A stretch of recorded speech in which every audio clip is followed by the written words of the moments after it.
Thank you for tuning in to the Logic of God podcast. I'm Cody. I'm Gina. And I'm Ben. If you're returning, thank you for coming back. And if you are a new guest, welcome.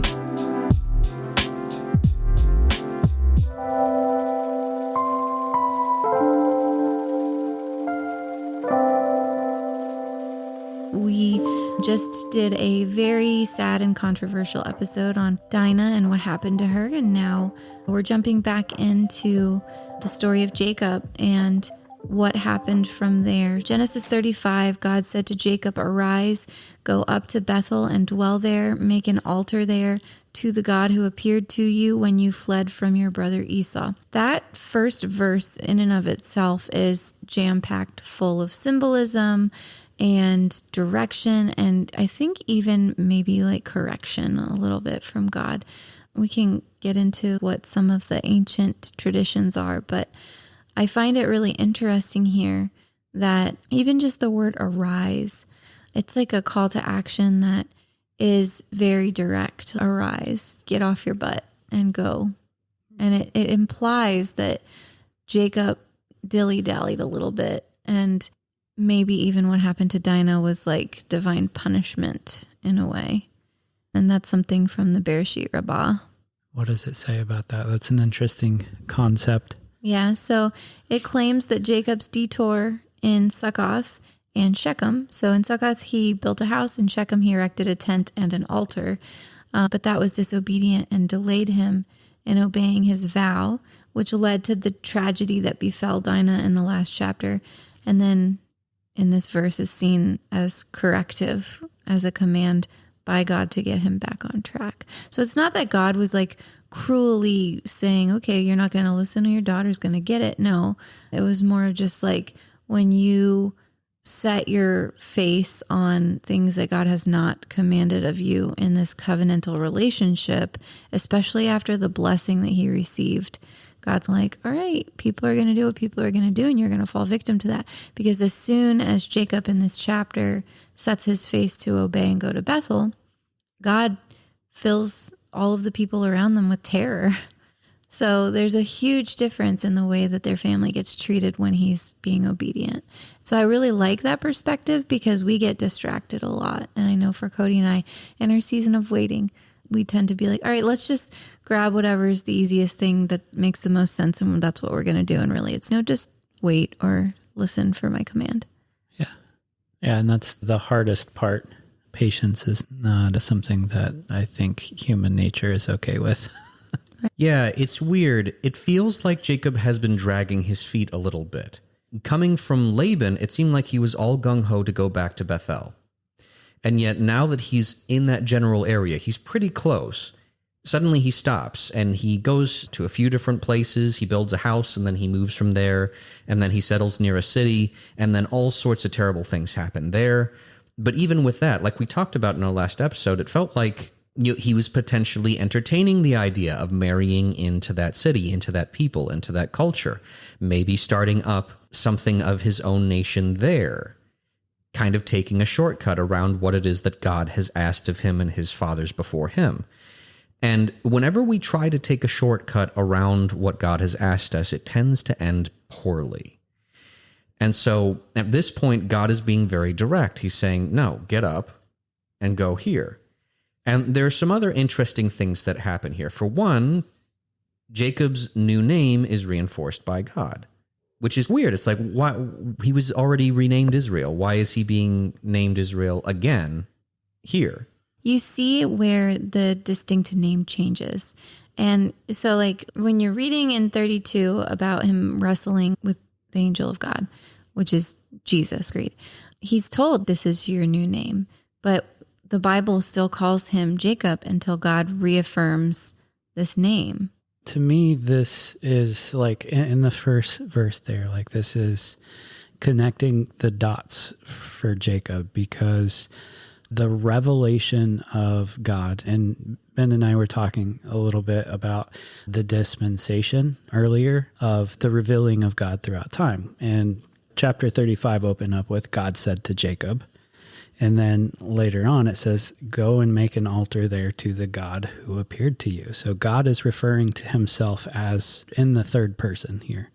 And I think this is to connect the dots for Jacob of, I'm God audibly speaking to you. This isn't a vision. This isn't the wrestling. This isn't a theophany in the sense of a physical presence and God telling him here. So the God of Bethel would be more of the theophanic Jesus encounter, the one he wrestled with.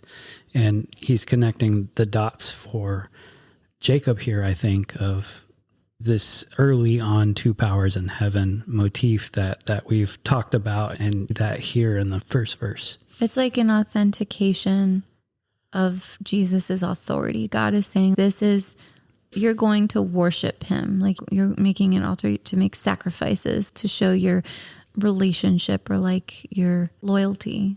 Yeah. It's also interesting in verse 4. So they gave to Jacob all the foreign gods that they had, the rings that were in their ears, and Jacob hid them under the terebinth tree that was near Shechem. This is another instance where up to this point, Jacob's been dragging his feet. He's been more or less letting everybody do whatever it is they're going to do.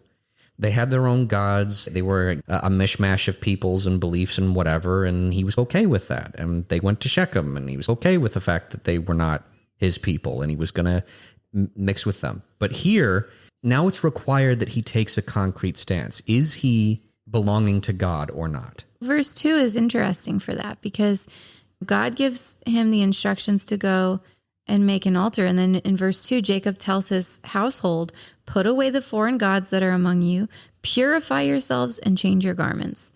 So there's a whole process that Jacob kind of initiates here to cleanse them, to be worthy of even being in Bethel and even being near this altar. And also just the changing of the garments.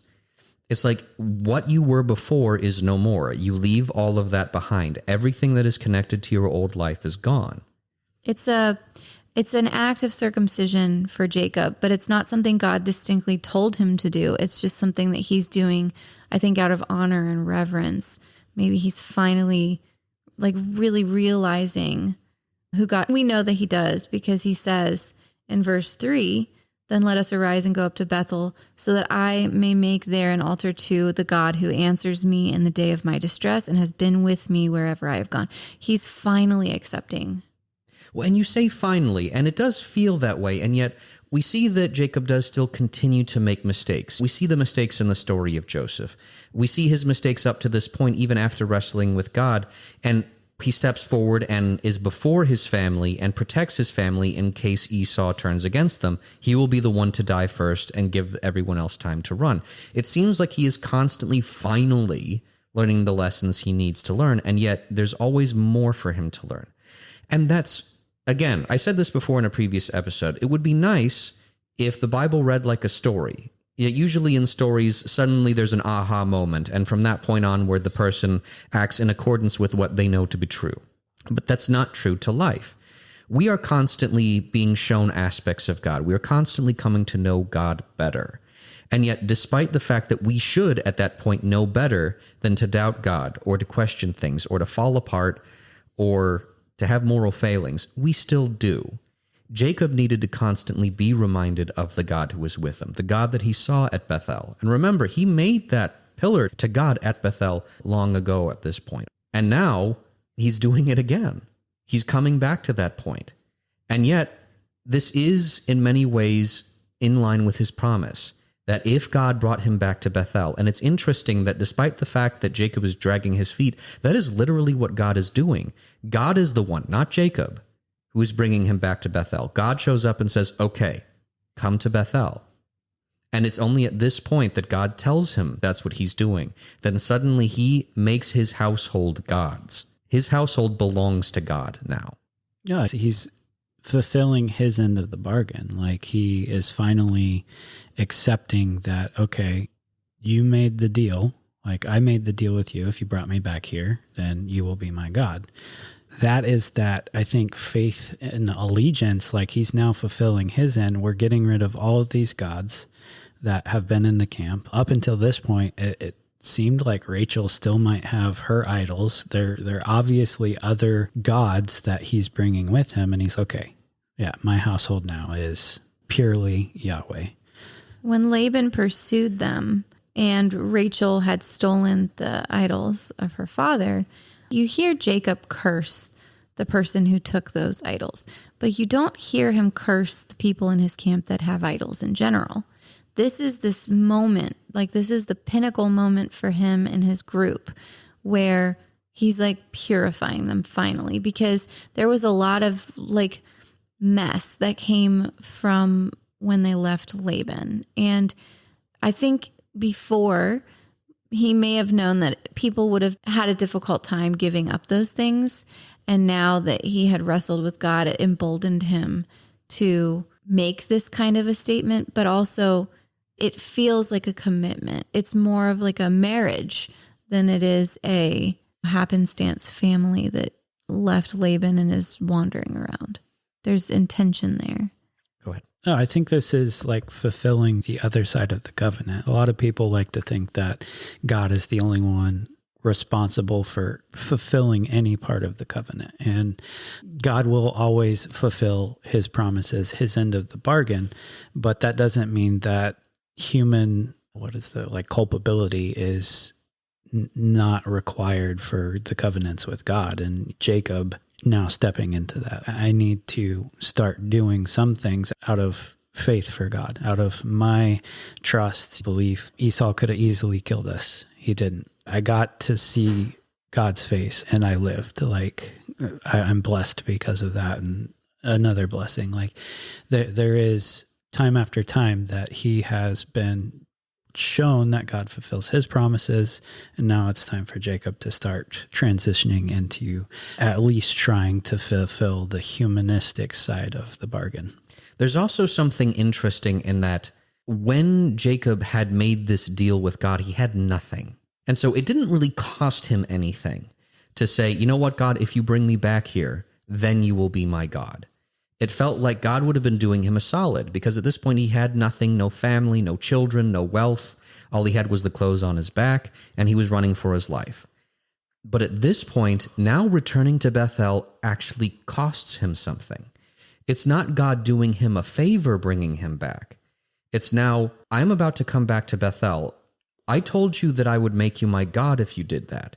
But if I do that, I'm now going to have to demand something from my family and the people under me. I have servants who serve other gods. I have to make them give that up. That may cause issues, that may cause people to leave, that will cause internal strife potentially in my own family as some of my wives worship other gods. Suddenly, it wasn't God doing him a solid, a one-sided bargain that did nothing for God. Now it's, okay, God, you're asking me to do this. I have to give all of this up for you because you were faithful, and so I will be too. It's an interesting transaction, and I think some pastors would teach this. It's wrong to treat God in that manner. Like it's not right to create an agreement with God where you try to force his hand to get your way or to get what you're wanting. But we see that here with Jacob. We see it with other characters in the Bible too. And I think that's something that we should learn from and be comforted in, because we can't really force God to do anything. But where it comes to a covenant and our intention in a covenant that we have with God, like the covenant is, I would say, the most important factor in the relationship. And when Jacob's heart turned to returning to Bethel for the right reasons, which is the covenantal reasons, then God did what it took to convince him that was right and that was where he needed to be. And bad things did happen. He had really big conflicts with Laban. He was terrified of Esau. His daughter was assaulted. And we'll see in this chapter a whole lot more happens. And yet his obedience grounds him, and he's able to say with confidence that this God that he's worshiping now answers him in his distress and is with him wherever he goes. There is so much comfort for us there, because we tend to try to negotiate with God in places where we shouldn't. And God did not smite him for that. He blessed him repeatedly. Yeah, oftentimes we will make requests of God and not understand what it is we're asking. Jacob didn't understand what it was he was asking. He had a very specific expectation. He thought he knew what returning to Bethel would mean. Now, many years later, he is returning to Bethel. and he understands what it means for God to bring him back. And that's true for all of us. I think that we tend to ask God things that we think we know. We think we understand what it means to ask God for something, for a job or for a wife. Sometimes God gives it to us, but I think most of the time when he does, it's through the process of changing us. He changes us into something else, a different person, a new creation. And by the time he gives us the thing that we asked for, we are no longer the person who asked for it, and it is not the same thing that we wanted when we asked. So Jacob is definitely not Jacob, and in fact, that's one of the reasons why in a little bit it's reinforced that he is now Israel. He's not Jacob anymore. Yeah, I think you bring up a valuable point. I don't think Jacob really understood what he was after when he was asking certain things of God, and we fall into that same trap as well. I don't know how many people I've heard tell me that they want to be like Moses, and I myself have, as, okay, you see the good side of the Moses in this great light, but are you ready to deal with the suffering that he went through? Or if you want to be like Paul, wrote third of the New Testament, but he was also stoned, thrown off cliffs, like, are you ready for that? Are you ready to be like Peter, who was martyred for the faith? I don't think we truly understand some of the things that we ask. And I like that point. Verse 5, as they journeyed, a terror from God fell upon the cities that were around them, so that they did not pursue the sons of Jacob. And Jacob came to Luz, that is Bethel, which is in the land of Canaan, and he and all the people were with him, and there he built an altar and called the place El Bethel, because there God had revealed himself to him when he fled from his brother. And Deborah, Rebekah's nurse, died, and she was buried under an oak below Bethel. So he called its name Allon Bakuth. There's so much there. So looking at our outline, God put a terror on the cities around them so they did not get attacked. This is much different than the way that it went down in the last chapter and even previously for Jacob, because in his relationship with Laban, God didn't put a terror on him. He warned him, but he didn't terrify him. I think this is also what the two-sided play in the last chapter. Was it good what the brothers did, or was it bad? Is even further stretched out into this point, because the end of chapter 34, Jacob responds to Simeon and Levi of, you've made me a stink to the inhabitants of this area, and he's scared that he's going to get destroyed because his numbers are few. But then you have God putting a terror in those cities with this divine protection for them, even though they did what they did. So it plays at that dichotomy a little bit more even into this chapter, where God is protecting them, instilling fear in them instead of being a stink to the inhabitants of the area. So it's almost a direct response to Jacob, it seems, of, what are you talking about? I got you. These people are going to be terrified by you, not think you're a stink, not pursue you, not attack you because your numbers are few. And it makes me wonder, back in, I think it was 33, where Jacob saw the armies of angels. I wonder if the terror was caused by those angels or if it was a spirit of terror. I don't know. Yeah. God doesn't need us to do things, and he doesn't need the armies of angels to do things. He can do things himself. And I find this to be a pretty common feeling, like a sentiment amongst Protestants, and one of the reasons why discussions about things like the divine council tend to be pushed off to the wayside. Because, like, why does God need a divine council? Why would he need angels to rule over the nations? He can just do it. He chooses to act through us. He chooses to act through angels. He chooses to act through his creation. But he doesn't have to. And there are times in the Bible where he does show us that despite the fact he chooses to act through us, he is more than capable of doing things himself. And so just casting this feeling of dread over all of these places, whether he does it through angels or not, we don't know. Sometimes he does just send angels out to cause feelings, to cause dread, or to be a lying spirit in the mouths of false prophets, as we will eventually see, God willing, later. But regardless of how he does it, this is God telling Jacob, or now Israel, or soon to be Israel, he is with him. And he's not always going to understand the way forward, but God does know the way forward. God has his back. God will protect him. I think it's interesting, though, because in 2 Timothy chapter 1, verse 7, it says, "For the Spirit God gave us does not make us timid." That's the NIV. Let me find the ESV. "For God gave us a spirit not of fear, but of power and love and self-control." So it's one of those like minor contradictions that you have to really process. And without the context of the divine counsel and of the Holy Spirit and of even just some of the ways that God fought battles in the Old Testament, you have like, how can you reconcile the God of the Old Testament with the God of the New Testament? This is one of those moments for me where I'm like, I approach it with curiosity instead of like criticism, but I do find it very interesting and also confusing. So I've noticed that we are eventually going to get in Exodus and Deuteronomy and whatnot. There are points where Israel hears directly from God and it causes terror. For the people who love God and whose heart belongs to God, it doesn't cause the same emotion as for the people who are his enemy. If you're against God, his presence and his word and his spirit will cause terror. But if you love him, it causes a different emotion. It causes you to feel joy, peace, patience, kindness, goodness, faithfulness, gentleness, and self-control. Those things aren't forced on the unwilling. And for the presence of God in those who reject him, it's darkness being banished in light. Darkness is not comfortable in the presence of light. And so for these nations that were against Jacob and also against God and who worshipped false gods, I think this is one of the reasons why Jacob was right to have all of his people cast out their gods, reject their old ways, and dedicate themselves to him, because that same terror could easily have fallen on his own camp, on his own people. But it didn't. They belong to God, and these people do not.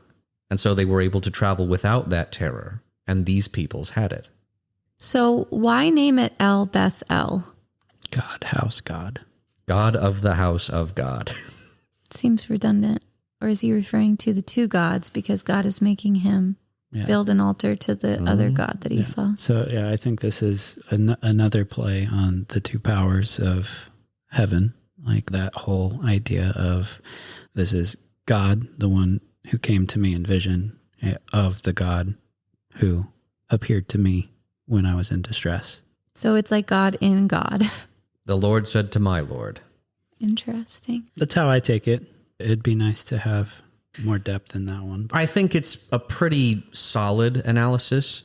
It's interesting because, one, he already made an altar to the Lord, but now he's making another altar to the Lord. And he already named it Bethel. And yet now he's naming it El Bethel, God of the house of God. So the only reason I can think of that he would do that is because he met God in person and he wrestled with God. And that is the God of the house of God. So he's met two different persons of God, and he knows that they are God. They are one God, and yet distinct. And so he renames the place because now he knows in greater detail who God is. Now, we today would say, yeah, but God's a Trinity. And Cody and I had a discussion about this earlier. Yes, I don't think the Jews would have disagreed with that. However, their framing of it would be slightly different. We refer to three persons in the Trinity, Father, Son, and Spirit. What they would have said, more likely, is that there were two powers in heaven. There is God the Father and God the Son, or rather, an elder power that you cannot see, that you can never see in person. And there is a younger power, a body, a person, who is also God, but you can see. And there is a Spirit of God that proceeds from both of them. That is the power of God, the will of God, his Spirit, his Ruach. And that is not the same as those two things, but does exist. So they would have still believed in all three aspects. And there are different verses in the Old Testament that talk about the Spirit of God being present at the beginning, the Spirit of God creating. But the Spirit of God proceeded from these two figures. And so they wouldn't treat the Spirit with the same way that we would today with our understanding of the Trinity. So I know that's confusing, it's a bit strange, but effectively the Old Testament does teach the Trinity, and I would say that Jacob would have said something along those lines with his understanding of God at that point. So Deborah. Dear old Deborah. It's really weird. This is something that I spent a lot of time looking into. I found it really weird. Deborah was basically a servant or like a nurse for Rebecca. And it's just weird to me that he would name the grave for Deborah this intense Elon Bakuth. So we're going to go backwards just for a second to understand the context of this, why it was included here, and why it matters for Jacob's story in this chapter. First and foremost, Genesis 24:59 states that Rebekah left her home with her nurse, but at that time her nurse was not named. So we didn't know Deborah's name at the time, but this is when Rebekah left her family and went with Isaac, and they started their life together in marriage. And we know that this nurse, or this servant of Rebekah named Deborah, was meaningful to her. She had known her from her girlhood, and she came along with her into her new life. There are some things in ancient Near East tradition and ancient Jewish tradition that suggest that Jacob had potentially visited his mother's household, or that Deborah had joined his camp at some point as the older generation was dying off and she was dependent on the male leadership in the family. Her death near Bethel could be symbolic of the passing of the old generation, because we know Isaac is about to die as well. And some of the Jewish texts suggest that Rebekah could have died around this time too, which caused immense grief for Jacob, hence the name Elon Bakuth, which means tremendous grief.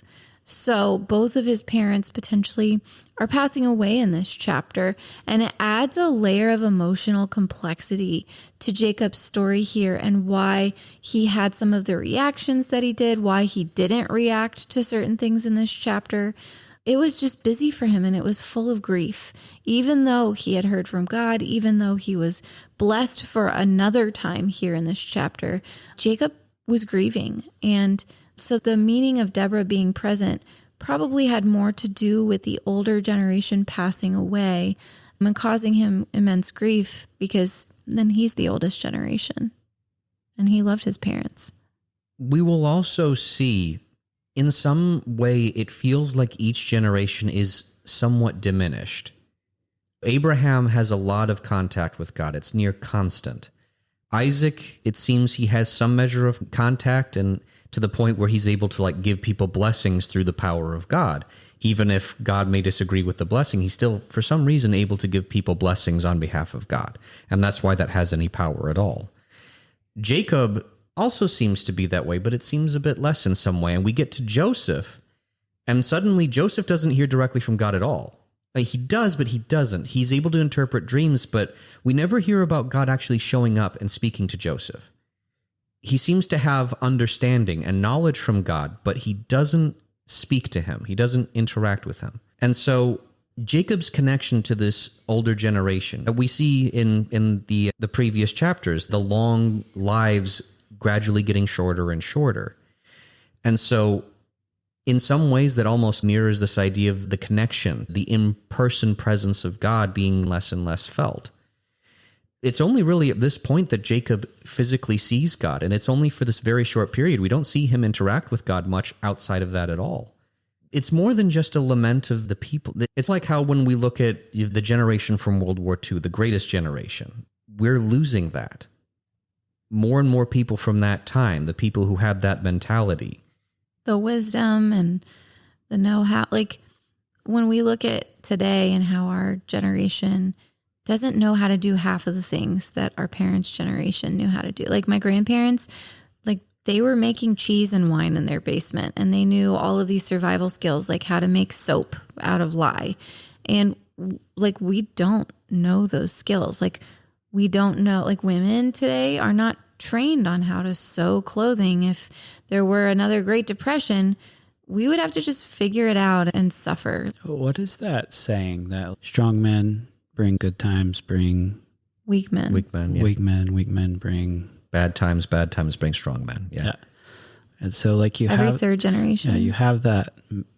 I see that kind of here, or what you guys are describing for sure. How many times have we as parents, Cody and I are estranged from several of our parents.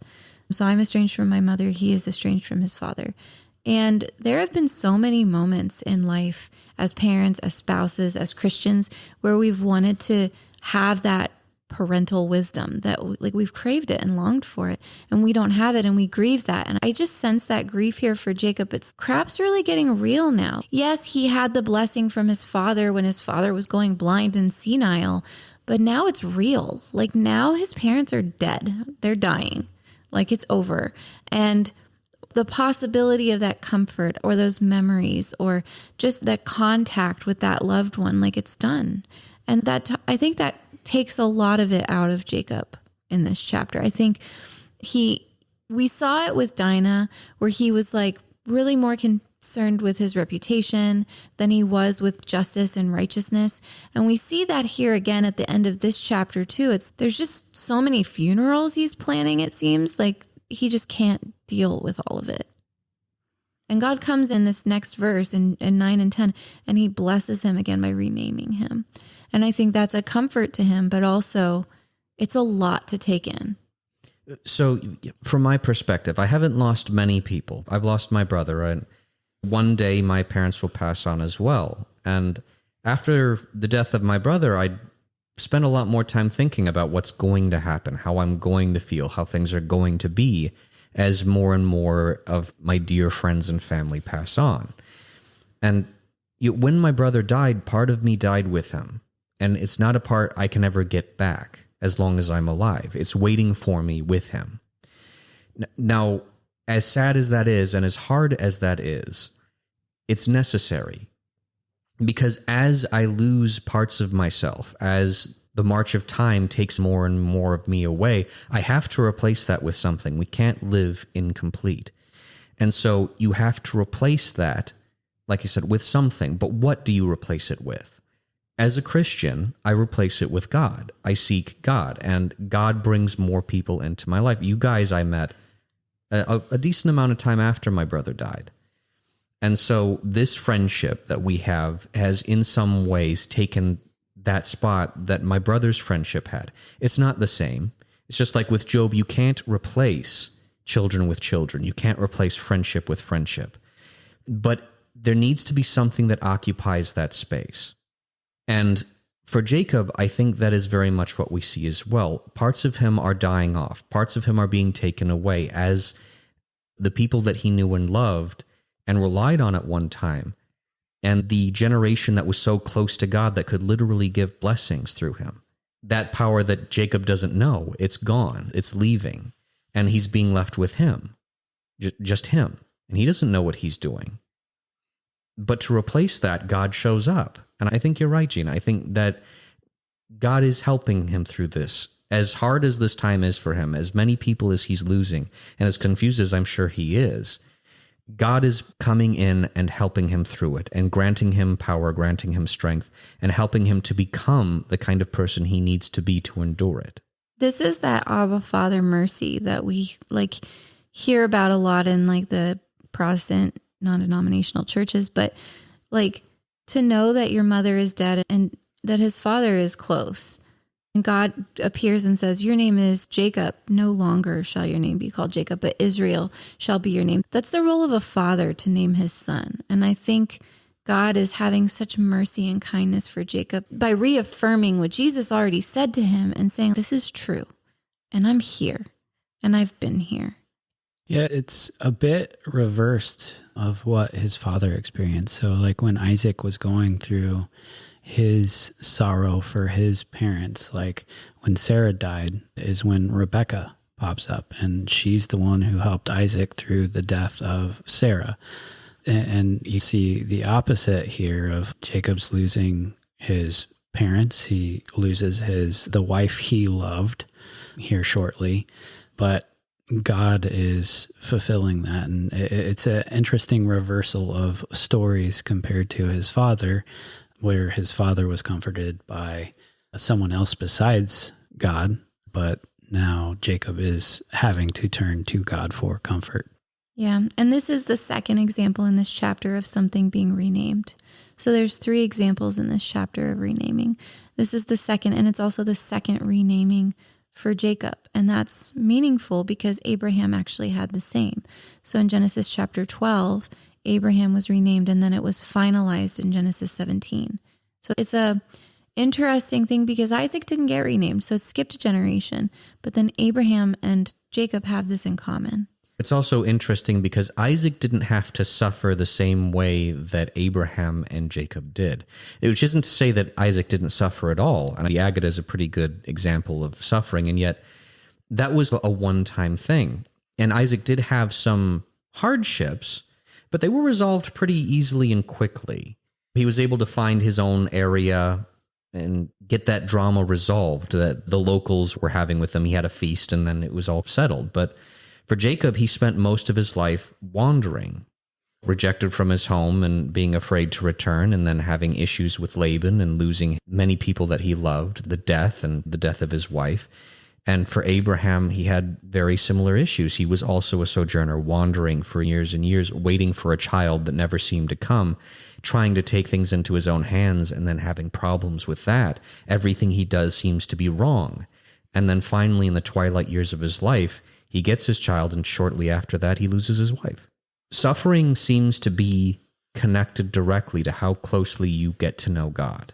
Isaac got to know God, but not in the same way that Abraham did, and not in the same way that Israel did. And I think there's a very good reason why it's Israel. His name is the name of the nation. It's not called Abraham, and it's not called Isaac. It's called Israel. And it's not just because he's the one who produced the 12 tribes. We could very easily say they're all just a member of the one tribe of Abraham.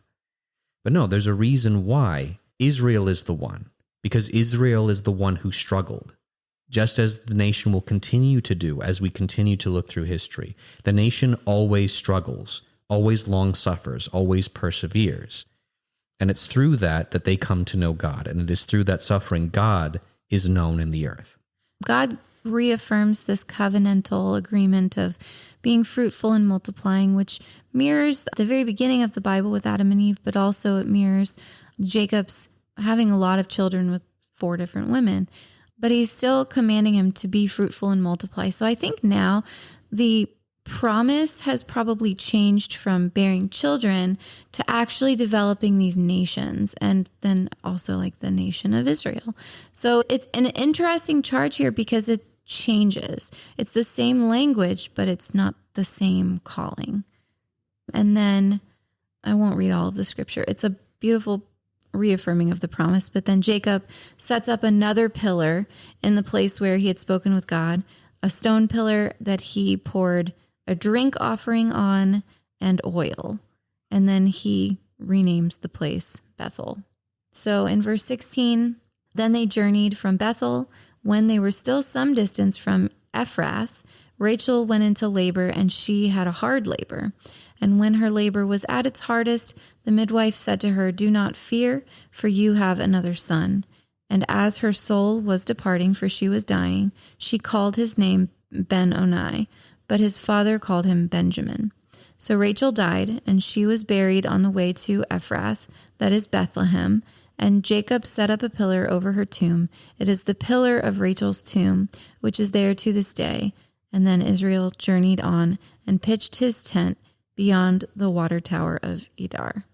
So Rachel has another baby. This is a surprise because there was no indication that she was even pregnant. Previously, there were indications. So we knew when a baby was expected before. Now, suddenly, she's just in labor. I think it is another hint at how busy this season was for them and how they were he set his face on Bethel, and that was his goal, and that was where he was heading. And I think this was more of an ancillary birth. So it was long awaited for her, but there was so much grief already, and then she passes on. And of course, then she names her son something that Jacob, now Israel, does not agree with. And Cody had a great point earlier I wish you would share on. Ben, it was you. People's names, their name meanings seem to seal their fate. Yeah, so we see with Abraham, where it's Abram, it's exalted father, and then it's Abraham, father of multitudes, and Sarah, and it seems like for most people in the Bible, their name means something. And even Esau remarks about Jacob, truly he lives up to his name, because Jacob is supplanter, grasper, deceiver. And that seems to define who he is. And so when God changes his name, he's letting him know he's not the same person anymore. He's not bound to be that for the rest of his life. And so I think it's a very meaningful thing.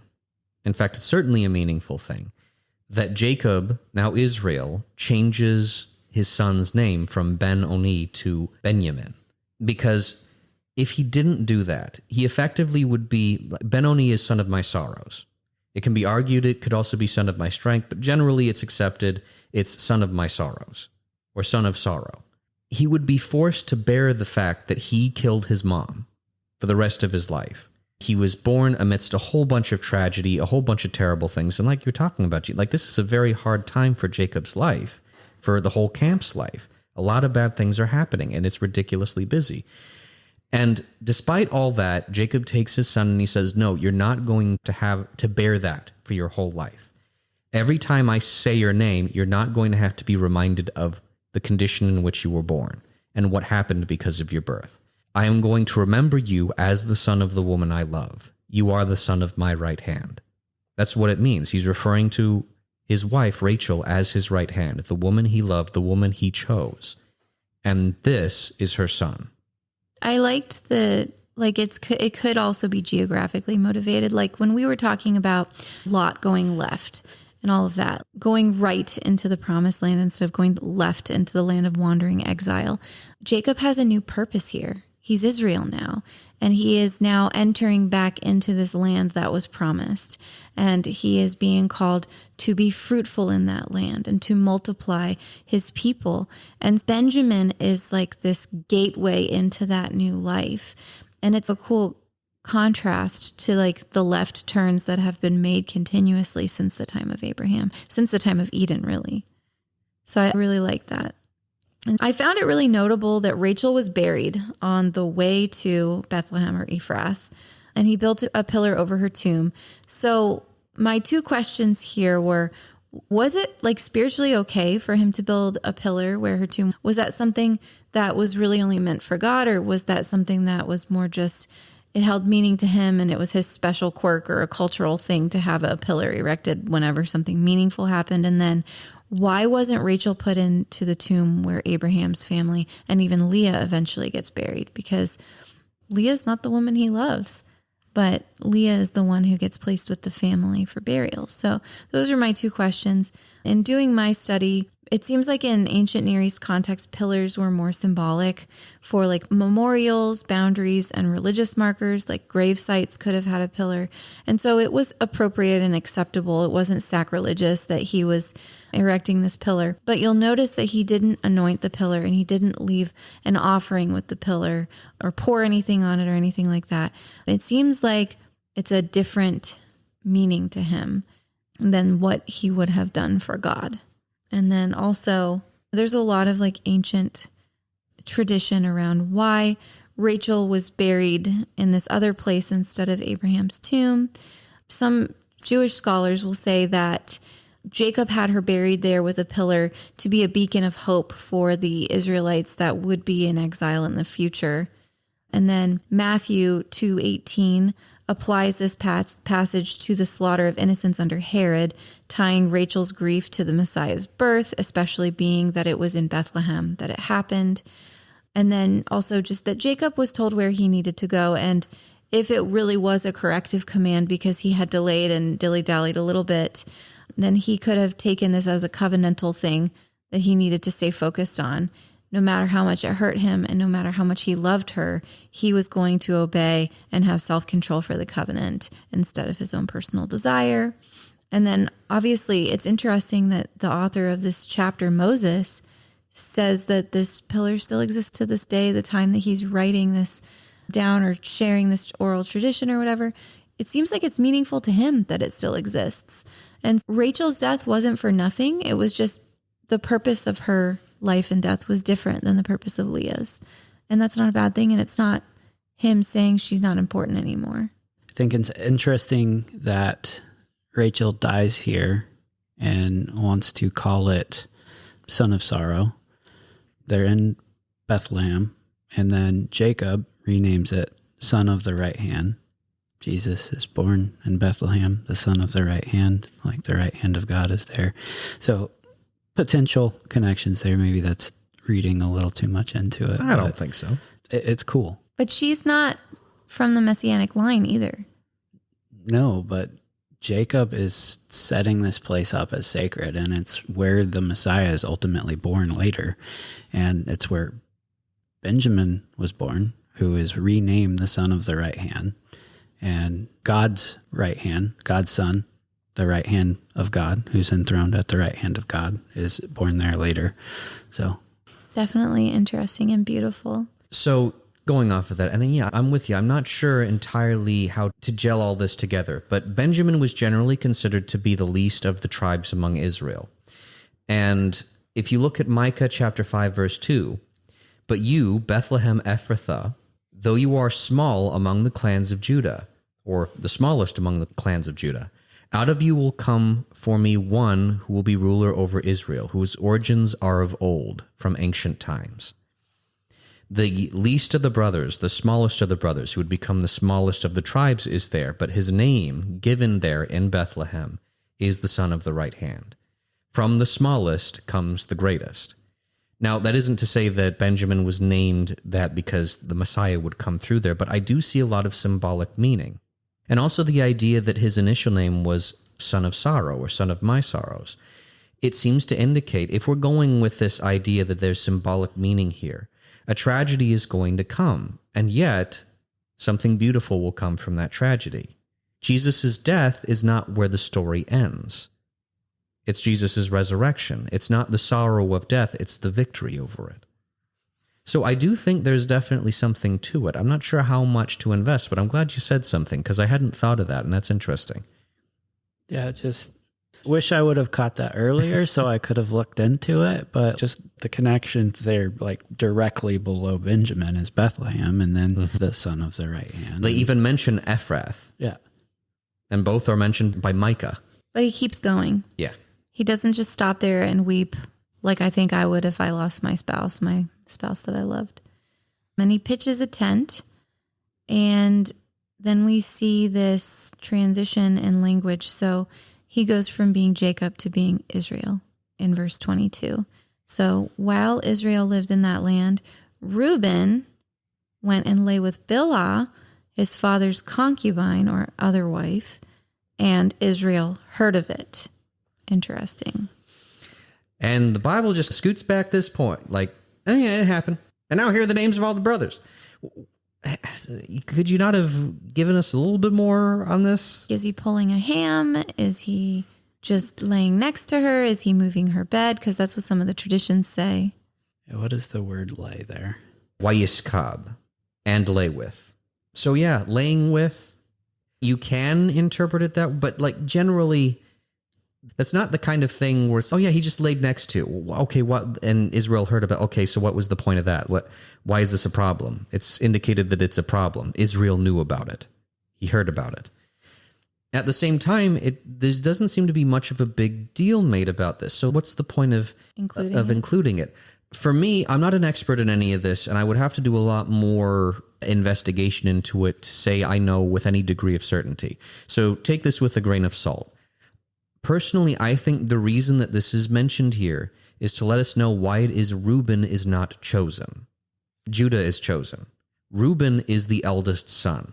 Once again, going off of typical ancient Near East tradition and just general kind of common sense, the eldest son is the one with the highest responsibility. He should be the one to whom the family line, the family name is entrusted, and who the line for the Messiah should be entrusted to. And yet it shows here, if this is him pulling a ham effectively, he is trying to take the position of Israel, the headship of Israel, away from Jacob. Now, we can say that there are reasons for that. I see a lot of connections between this story and Absalom and David. Reuben recently saw his father do all kinds of messed up things. We saw him mess up the situation with Dinah pretty severely. And that probably caused a lot of sons to question his authority. Like at the very least, it caused Simeon and Levi to question his authority because they went against their father, and nothing really seemed to happen. So it could be that Reuben took that situation and said, okay, I'm going to sleep with my father's concubine. In the story of Absalom, Absalom is told the way to usurp his father's authority was to go and lay with his father's concubines. Not his wives, but his concubines. That's how you were to assert your ownership without having to do incest or anything like that, like Ham did. You choose the concubines rather than your family. So it seems to me that's what Reuben was trying to do, trying to take what ultimately was not going to be given to him, but rather what was going to be given to Judah. It gives you a glimpse into Reuben's mind because his father is grieving profoundly. Reuben is Leah's son, and I think there's a certain callousness of, I don't care. I watched my mom suffer because you didn't love her, and now you're screwing up over and you're grieving and whatever, and you're weak, and I'm going to usurp you. That's not like Second Temple views on this and rabbinic views on this are that Reuben relocated Bilhah's bed, showing contempt because she would have a lower status and like less safety in the camp because they were nomadic. But that doesn't really jive for me, knowing that God had instilled terror in the surrounding people, because I don't think that the concern would have been being attacked and safety and status and all. Mm-hmm. But I do think that Jacob's lack of response here probably stems partially from the fact that the wife he loved did just die, and the other wives he didn't really love. Yeah. Now, I want to say it is possible that the more charitable interpretations of what Reuben did here are right, because we do see eventually in the story of Joseph, Reuben is the one who goes against his brothers and is, okay, I want to try to save Joseph. Like, we'll get to that eventually, not too far from now, I hope. But yeah, Reuben is not an irredeemably evil figure. And in fact, this seems to be out of character for him. But if we put it in context of his father's handling of the situation with his sister and the fact that everything's fallen apart, it could be that he didn't like the direction the family was going and was trying to take ownership of the family from his father. And maybe he felt justified in that. I do think that it really was him laying in the biblical sense with his mother. Yeah, stepmama. Yeah. I do think that's what the Bible is trying to tell us. And I do think it's an explanation of why Reuben wasn't chosen by God. Yeah. So we're given the names of all of the sons in the next verses. And then we're told in verse 27, and Jacob came to his father Isaac at Mamre, or Kiriath Arba, that is Hebron, where Abraham and Isaac had sojourned. Now the days of Isaac were 180 years, and Isaac breathed his last and died and was gathered to his people, old and full of days. And his sons Esau and Jacob buried him. So that's the end of this chapter. And it ends on a super sad note. We see Jacob and Esau together again, and it seems like they're getting along. So that's nice. But also the old and full of days, that's a heavy thing to say. I think they're weary, and this land is so rich in family history. And it's got to be a little overwhelming. It's definitely bittersweet. I think for a very long time, Isaac was uncertain about the fate of his family. He had God's promises. Jacob was gone, and Esau was off doing his own thing. Now his two sons are back together, and now his whole family is finally back, but he doesn't get to enjoy that very much. And we see that a lot, not getting to enjoy the promises of God. And yet it seemed that was enough for him, that idea, old and full of days. That is a double-edged sword. You're alive for so many years, you get to see so many things, so much good and so much bad. The weight of that is heavy on you. He'd lost his wife, and he was probably ready to join her at this point. And yet, at this stage, he gets to see that it was all worth it. The promises, he can see that they're still there. They're still being fulfilled by God. God is still working. And he gets to see that his son, Jacob, despite where he was before, being that deceptive, maybe not the best of people, is finally a man who is a prophet, who knows God, who speaks with God, walks with God. And as he leaves, he gets to sleep now, knowing that Jacob is going in the right direction, is taking up the mantle of the family, and is continuing on in his footsteps. But that is still heavy. It is still sad. It leaves us with so many questions, I think. What was Jacob thinking? What was he feeling? Why didn't he react to his son doing what he did? How is he feeling about having a new baby? Who's taking care of that baby? All of these hated wives, are they the ones that fall responsible for Benjamin? There's just so many questions here. And then on top of it all, there's so much death and grieving.